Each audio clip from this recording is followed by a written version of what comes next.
Hai, Assalamualaikum. Greetings, salam sejahtera. Selamat pagi saya ucapkan kepada ahli Wikta yang berada dalam grup. Apa khabar? Semoga semuanya sihat, semuanya sejahtera, dalam keadaan baik walaupun dalam sulit tetapi boleh diatasi. Kerja dilakukan walaupun rumit boleh diselesaikan. Walaupun mengambil masa yang lama, tetapi sekurang-kurangnya kita ada kerja. Kita dapat melakukan kerja dengan tenang, dengan sabar, dengan penuh rasa kesyukuran kerana kita masih berada hari ini. Hari ini mungkin anda terperanjat kerana surprise, kerana saya kongsikan live chat saya dalam bentuk rakaman ni di sini. Sebenarnya saya ada beberapa pengumuman yang ingin saya wawarkan, ya. Pertama ialah pelantikan 3 orang ahli jawatankuasa baru Wikta Malaysia yang saya akan umumkan sebentar lagi, dan beberapa perkara lain yang perlu diketahui oleh ahli persatuan, ya. Pertama, saya telah pun mengedarkan surat rasmi pelantikan Puan Sairah Husna binti Tajuddin sebagai Timbalan Setiausaha Wikta Malaysia. Saya juga telah melantik Puan Normah Utami binti Abdullah sebagai penyelaras sukarelawan, atau dalam bahasa Inggeris is coordinator volunteer. Dan ketiga, pelantikan Puan Siti Nur Maisara binti Abdullah sebagai Timbalan Bendahari. Jadi mereka ini akan membantu AJK yang sedia ada, termasuk saya, dalam melakukan tugas-tugas, ya, mengikut kemampuan masing-masing. Okey. Seperkara lagi, saya akan umumkan pelantikan ini secara umum di media sosial, di laman web, dan juga untuk pengetahuan beberapa orang rakan menteri saya, ya. Saya juga ingin sama-sama berkongsi beberapa perkara yang penting juga yang perlu diketahui setakat ini, ya. Apa yang telah saya lakukan, ya, pada Januari sehinggalah Julai, ya. Pada bulan Januari kita dikejutkan dengan pandemik coronavirus yang telah menyerang dunia, dan juga negara kita terlibat sama dalam lockdown, ya, selama beberapa bulan. Kita tinggal di rumah, ya, stay safe, mengekalkan social distancing, sehinggalah pada bulan ini Julai kita dibenarkan keluar sedikit demi sedikit, namun masih menjalani tempoh PKPP, ya. Jadi tidak banyak atur cara yang Wikta sertai dia di peringkat antarabangsa dan juga di peringkat Malaysia, kecuali sebelum berlakunya pandemik coronavirus. Wikta telah menyertai persidangan MTE yang diadakan di PWTC, dan saya ingin wawarkan, ya, semasa pertandingan inovasi dan teknologi, Wikta dengan kerjasama MSU, dan MSU bekerjasama dengan Wikta telah memenangi anugerah Social Award, ya, di mana MSU telah memasuki acara ataupun nomination untuk award social, ya, disebabkan oleh reputasi Wikta dan juga komitmen yang saya bantu dan berikan pada MSU, maka mereka telah memenangi anugerah emas, ya, Gold Award untuk Social Award di persidangan MTE Malaysia di PWTC baru-baru ini, di awal tahun. Selepas itu kita mengalami pandemik, jadi selama 3 bulan hingga hari ini Wikta hanya bekerjasama dengan beberapa rakan korporat secara online, ya. Saya ingin juga mengumumkan beberapa perkara seperti ini, ya. baru-baru ini saya telah memikirkan untuk membuat design baru untuk t-shirt ya. Jadi ataupun corporate shirt. Jadi saya bercadang untuk menukar design bagi baju corporate Wita ya. Jadi saya alu-alukan kepada ahli jika ada idea menarik untuk mendesainkan baju corporate Wita, saya alu-alukan untuk kita berbincang mengenai desain baru ya. Hanya saya mohon kerjasama anda untuk mengutarakan idea design ya. Selebihnya Wita telah mempunyai syarikat printing untuk mencetak. Keduanya, saya juga ingin membincangkan tentang beberapa perkara yang akan berlaku daripada bulan Julai hingga bulan Disember nanti ya. Saya telah menempah booth untuk 3 acara exhibition yang patut berlangsung pada bulan September dan Oktober. Namun kerana pandemik, maka pihak penganjur telah pun membatalkan exhibition secara bersemuka. Jadi sekarang ni exhibition yang tetap berjalan namun secara online ya. Mungkin kemeriahan itu tidak ada apabila tidak dilakukan secara terbuka, kerana saya pasti mereka yang telah menyertai exhibition bersama Wita tahun lepas dan tahun sebelumnya berasa gembira ya, kerana kita dapat bersemuka, dapat berjumpa dengan customer, dapat melihat visitors, beribu-ribu orang datang di contohnya di MyTech ataupun di KLCC, meriah sekali. Namun disebabkan oleh pandemik dan sikap kita yang perlu berhati-hati, social distancing dan berawas dengan penyakit, maka kita tak dapat merasai lagi kemeriahan exhibition secara bersemuka. Ini adalah hakikat yang perlu kita terima. Keduanya, saya ingin berkongsi juga ya, beberapa polisi yang anda mungkin dah terima dalam profil corporate Wita yang akan saya edarkan kepada yang belum dapat lagi ya. Wita telah membuat 2 polisi, iaitu 1 polisi governance dan 1 polisi whistleblowing ya. Jika anda terima polisi ini, baca dan kalau tidak jelas boleh bertanya dengan saya ya.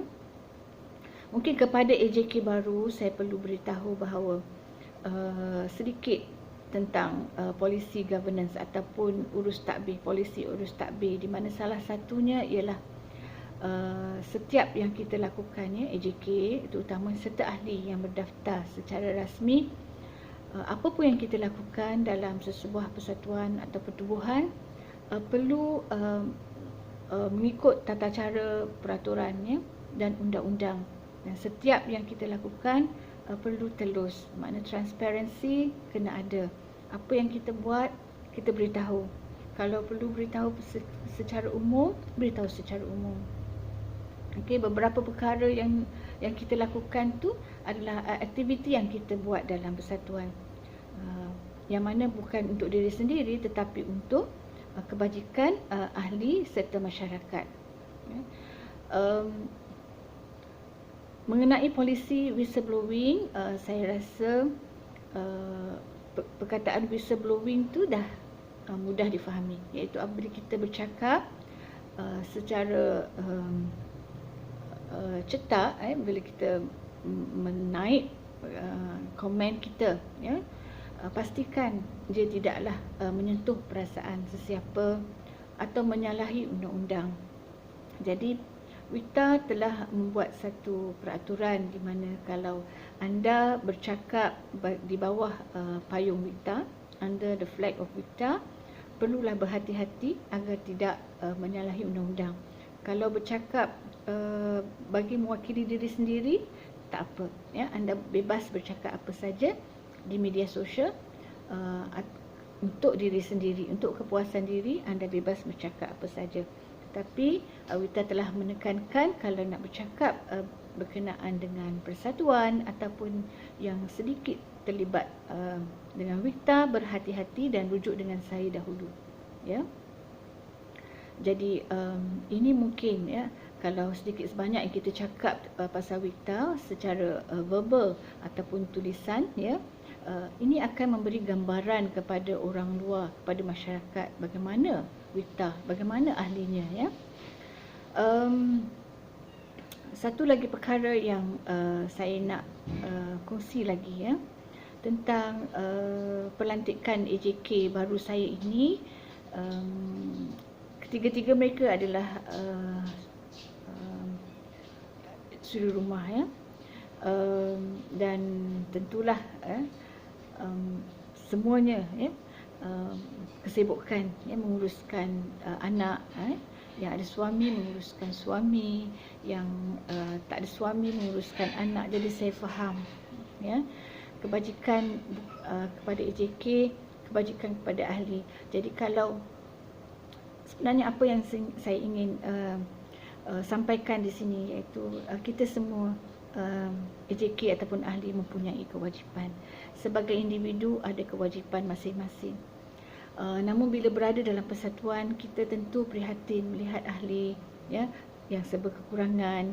Kalau ada ahli yang memerlukan bantuan, sebagai presiden saya lagi nampak ya, betapa ramai ahli yang memerlukan bantuan, yang memerlukan pertolongan. Saya akan melihat semua masalah ini dan sayalah yang akan merasai dan menanggung. Itulah kerja saya sebagai presiden. Saya bukan memaksa AJK ataupun ahli untuk sama-sama menanggung masalah orang lain ya, masalah ahli. Namun apabila kita berada dalam persatuan, bagaimana anda berpersatuan di sekolah dahulu ya, anda bermesyuarat ya, anda mendapat vote atas pelantikan setiausaha presiden, anda mengangkat tangan untuk mengundi, mencadangkan dan mempersetujui. Begitu juga kalau ada presiden bertanya dalam mesyuarat, ada apa-apa masalah yang berbangkit. Di sinilah masalah berbangkit inilah yang selalu hari-hari berbangkit dalam diri saya setiap pagi, memikirkan bukan setakat kebajikan dan masalah ahli yang saya fikirkan, namun ingin saya kongsi ya, pagi semalam pada pukul 6 saya terima satu SMS WhatsApp daripada orang yang saya tak kenali, memohon menunjukkan gambar isterinya yang sedang terlantar sakit di atas katil, dan rasanya suaminya yang tulis tolonglah bos ya. Dia mungkin tahu saya presiden wanita, tapi dia bahasakan saya tolonglah bos ya. Saya tak menjawab lagi kerana bila saya dapat WhatsApp ataupun pesanan meminta pertolongan, saya perlu siasat ya, saya perlu bertanyakan beberapa orang apakah benar ya, seperti yang telah saya bantu beberapa ibu tunggal daripada Sarawak, daripada Sabah beberapa orang, masih lagi saya bantu, dan ada yang dah dibantu, dah diberi bantuan, namun ada yang masih saya mohon bantuan daripada Sabah ya, kerana seorang serumah ini tak mempunyai IC, tak silap saya sehingga sekarang ya. Dia bersekolah, tetapi bila nak mohon IC, JPN di Sabah telah menyekat blok untuk dia mendapat IC ya. Pelik kan? Dah pergi sekolah, dah bawa ambil SPM, pegang IC, ya, berdaftar dengan peperiksaan sijil pelajaran Malaysia, namun tak ada IC ya, sehingga kini disebabkan oleh blok di sana. Saya pun tak pasti, tapi saya sedang mohon bantuan daripada beberapa orang wakil menteri lah ya, untuk membantu puan dari Sabah ini. Jadi semalam saya masih lagi menyiasat ya. Dia memaparkan gambar-gambar ya. Jarang orang mampu nak berkongsi gambar. Jadi ini salah satu indikator kalau kita nak melihat sama ada genuine atau tidak orang itu, nak memohon pertolongan. Kemudian kita bertanyalah, ya, anda dari mana. Kemudian kita berikan beberapa soalan yang untuk dia isi untuk kita bantu. Jadi balik kepada tadi tentang kebajikan, setakat ini hasil daripada sumbangan ahli dan beberapa korporat adalah simpanan kepada akaun korporat WITA, namun tidaklah banyak, tidaklah mencapai sampai 10-20 ribu, sumbangan RM150 pun saya alu-alukan. Ini adalah untuk emergency cases, jika berlaku apa-apa. Adalah juga WITA sedikit simpanan, jadi disebabkan oleh pandemik, kurangnya juga sambutan atau sumbangan daripada orang awam kepada WITA, menyebabkan perjalanan aktiviti dibuat sesama ahli, Jadi ada ahli yang tidak ada duit tetapi mampu menyalurkan kemahiran dan pengalaman mereka menganjurkan aktiviti, seperti Puan Suhaila yang ingin menganjurkan kelas gubahan bunga secara profesional di PJ. Ini yang saya alu-alukan, jika ahli di sini yang tidak mampu menyumbang wang, sumbanglah kemahiran, kepakaran anda kepada ahli. Jika ahli tidak berminat, anda boleh berjumpa dengan saya untuk anjurkan, minta banner WITA untuk anjurkan bakat dan kebolehan anda di mana-mana tempat, menggunakan WITA, nama WITA. Boleh, saya boleh bantu untuk anda anjurkan di tempat anda atau di tempat lain, Mungkin saya nak sarankan, sekolah-sekolah sekarang begitu mengalu-alukan volunteers, ahli korporat ataupun intellectual usahawan membantu sekolah. Jadi untuk pengetahuan, kalau kita nak bantu sekolah, sebab saya pernah bantu sekolah melalui PIBG, mereka tak bayar banyak, kutipan daripada ahli PIBG, semasa lama dah dulu saya berceramah di sebuah sekolah menengah. Saya berceramah dalam lebih kurang 1 hari lah, berkenaan dengan bagaimana menangani anak-anak bermasalah di peringkat sekolah menengah, di mana ahli-ahlinya adalah pelajar-pelajar sekolah yang ada bermasalah, tingkatan 4 dan 5 yang hadir dalam sesi ceramah, serta ibu bapa kepada pelajar-pelajar masalah tadi datang. Itu salah satu cara yang boleh anda bantu, Jadi masa itu saya tak dapat banyak charge memberi ceramah, hanya beberapa puluh ringgit sahaja. Itu sudah memadai, kerana apa yang saya nak ialah untuk menyampaikan ilmu kepada anak-anak bermasalah ketika itu. Itu di sekitar tahun 2012 begitu, dah lama. Jadi saya sekali lagi ingin mengucapkan, nampaknya masa mencemburui, saya ingin mengucapkan selamat pelantikan baru kepada 3 ahli jawatan kuasa kita, Puan Sairah Husna, Puan Nurmah dan Puan Siti Maisara ataupun Vanessa. Semoga anda dapat memberi kerjasama yang baik kepada AJK yang sedia ada. Sebelum saya mengundur diri, saya mohon maaf sekiranya saya mengambil masa yang lama untuk berkongsi beberapa hal penting yang lama dalam fikiran saya. Jika ada apa-apa yang ingin anda ajukan ataupun bertanya, jangan segan-segan PM saya. Assalamualaikum dan salam sejahtera. Bye-bye.